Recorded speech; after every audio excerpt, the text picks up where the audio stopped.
All right. For our first guest on, I had to bring on the most iconic barricade bitch herself. Thank you. How should we say it? It's not even Heather Devine. It's Hack Your Way in Heath. Hack your way in Heath here, hacked her way onto another podcast, hacked her way to another barricade. I'm just so thrilled to be here. You know what's insane? How many barricades we've been at together. And hacked our way into. I actually, on my time hop the other day, it was us at the Reputation tour. The Reputation tour needs its own story time. I'm still not over the back of the floor.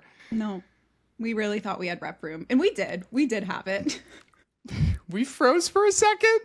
We had the photos planned and everything. It's funny you went to rep because I was going to the Chainsmokers. Remember when we snuck more than 20 people down on 4 wristbands? Yep. Of course. Or Happiness Begins. We filled the pit with... Oh my God, Happiness Begins. The pit was overflowing. Shh, you can't give out the secrets too early. I'm afraid to have you on as the first guest because I'm like, she's going to get me canceled. No, I'm a changed woman now. I'm mature. I don't do anything bad anymore. So everything we speak about is alleged and in the past. All right. Well, you are coming in mid-episode. I am not even going to give you my initial thoughts or anything because I have been looking for a true Lovatic to talk about this with today. And if you're on video, you can see my Lovatic heart on my wrist. You know, what are the craziest Lovatic things you've done? Oh my God, back in the day, I snuck into every Demi meet and greet, back to the fake wristbands. Like, that is just, at the end of the day, Demi Lovato is just like, I want to say she's mother because with this album, she was mother. She truly mother. At the end of the day, like, that's like my sister. Like, when I went to the show, I was like, wow, that's my sister. I'm like watching her perform. Like, there's always going to be that deep-rooted love for Demi in my heart. I was trying to find a true, like a big Lovatic for this topic. For life. Because I'm going to go off and I'm like, I want to balance my opinion on this with that of a true Lovatic and hear what the Lovatics are saying. So I'm going to ask you this. Demi Lovato's It's Not That Deep. What are your thoughts as a real Lovatic and what are the Lovatics saying about it? Okay, this is where I feel like we're a little different. I loved it personally. I love the club vibe. I did. And I love that she also had like the deep cuts, like the more Demi meaning songs. Of like course. Sorry to Myself. Don't even get me started on Sorry for Myself. Maybe the best song she's ever written. I just feel like for the first time in her life, she truly is genuinely happy and like watching what she has been through to get to this point. It's like bring a tear to your eye. I didn't literally tears in my eyes. I never thought we would get here. Yeah, but honestly, to get to this point, it's been a lot. I was going to say she hasn't really put out anything bad. That would be a lie. Name a bad Demi Lovato song. Made in the USA. Really? That's where you went? I don't know. I have a wild comparison since you said sorry for myself. Okay. I feel like it's the daddy issues if It's Not That Deep. And that face is frozen for those listening. I agree. Doesn't seem like you agree. No, that's one of my faves.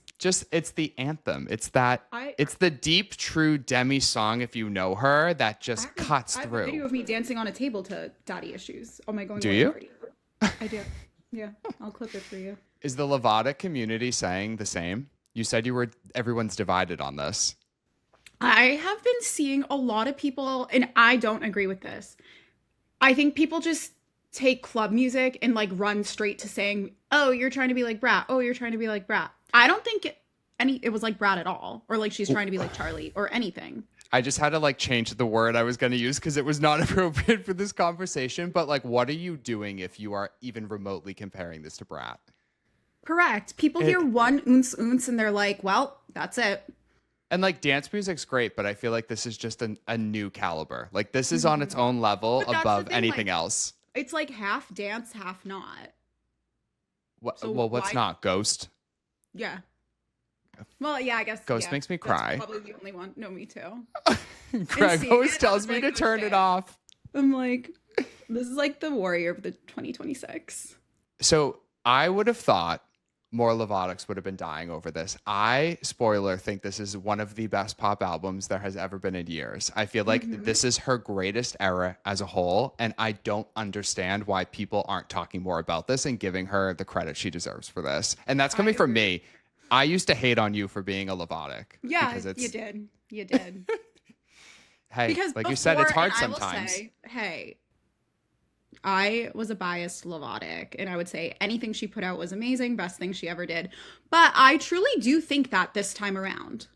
I won't say like compare because it's different. Like obviously Here We Go Again. One of the greatest albums of all time. Me screaming for the secret song at my show to be Here We Go Again, and then I got Fix a Heart and was very upset. But the true Lovatics were dying over that. I see my like breath just stopped at Fix a Heart. We got this was kind of like a really nice moment for me. We got La La Land. Well, we got two surprise songs. We got Nightingale. Must be nice. Mm-hmm. And then we got La La Land. And I was just sitting there like, oh my God, like this is so crazy. Like I live in LA and I'm seeing Demi, and like I used to just like dream of these moments listening to this album in the 8th grade. It was so good. I was also dying for Every Time You Lie because it used to be on the Hollister playlist, and I would fold close to that for hours, and that's why I love that song so much. That's what it brings you back to the Hollister days. Back to the clearance room where they put me. This is wild because, one, I feel like for us to agree on Demi Lovato is saying a lot, but like, why do you think no one is talking about this? What is it about this that people just don't understand or like don't have the taste to appreciate? I was just going to say, I just don't think anybody has taste these days. Can imagine listening to Frequency and being like, no, sorry, not for me. Or like people, like, I don't think anyone knows how to have fun. Heather. Opening sentences of this podcast episode where no one knows how to have fun anymore. Nobody knows what fun is. Because imagine we still lived in the same state. We would be playing this. We would be going out, maybe not as often as we used to because we are like old and decrepit now. But if we were pre-gaming, we would be playing this album. All these like fake influencers talking about music online and people who are trashing, you know, all the faves online. Like, you know, when you see it, I'm like, why can't anybody just have fun anymore? Why is everything so serious? It doesn't have to be that serious. Demi said it herself. We kiss for fun. It's fun to kiss. Like, just like. That's it. Let go a little. It's not that deep. What's your favorite song off the deluxe? I love Joshua Tree. Song of the year. The taste she has. I'm just going to leave it at that. To put Rose Gray, who's amazing. And then we had Cobra come out at the show in LA too. We got Fantasy at our show, and it was the first time she played it because it was before the album came out. But it's one of those songs that you know when you need to like actually listen to that before hearing it, because we were kind of like, what is going on? Like, what is the sound? You can barely hear her words. It's just like, you know, an overproduced song. You also said you went to the release show for this? Yes, I went to the release show. Okay, so what really put me back like full-fledged Lovatic? Let's rewind it to August 2025. Let's go back. I'm drunk. I'm at the Jonas Brothers MetLife Stadium. All of a sudden, I look in front of me. Demi Lovato standing there with Joe Jonas. And I go, oh no, bawled my eyes out, mind you. They sang Wouldn't Change a Thing. I said, I love it. Like, I forgot you got that. This is, if you knew me at all, well, if you know me at all, like seeing that live in 2025, it healed me as a person. I think it was just as healing for Demi as it was for me, I would say.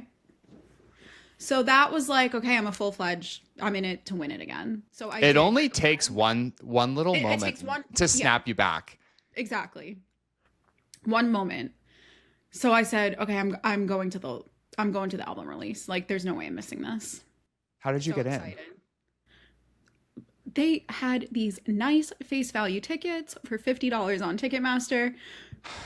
Every Lovatic I know was 100,000 in the queue. 48,000 in the queue. I was number 60 in the queue. 60? You of all people, for those that are just getting to learn about Hack Your Way and Head, you getting 60 in a Ticketmaster queue is out of control. And mind you, like, I've never been that low ever. Demi's release show. Album, it's not that deep album release in LA. You betcha. So I did. I scooped up the tickets, We went with my friend Christy, who I also knew her from like the early Demi days. And it was just a blast. It was like, where was it? It was at the Palladium, very small venue if you're out here. She had such a fun DJ, like warming up the show. She came out, she did all the It's Not That Deep, like dance hits. And then she did do, the show was short, it was only an hour, but she did do Skyscraper. She did Give Your Heart a Break. Like I said earlier, I think for once in her life, she is genuinely very happy right now. So it was nice to see that reflecting on It's stage. in everything. And she looks Oh, unbelievable. she looks the best she has ever looked. The hottest. Like so hot. I like feel like in love with her again. It makes me feel certain things. And once again, for me to be saying this about Right. Demi, like never been a Lovatic, never been, riding that stand train, but this is what this era does. Right. And that's why it's the best era, and everybody that says it's not is wrong. She said it herself. I don't lie. Any other hot takes about It's Not That Deep that you have to share with anybody here? No, again, I just wish everybody would have fun. I think if you're listening to this and you were turned off by it, or you just never listened to it before because you didn't think it wasn't your vibe, give it a chance. Give the deluxe a chance too. Because, like we said, Joshua Tree, it'll win you over. Well, thanks for being the first guest on Barricade Behavior. Thanks for letting me on. Here's to a fun, clean, healthy episode and not cancels. I am breathing a sigh of relief. She's truly a changed woman. Yeah, mature, as they say.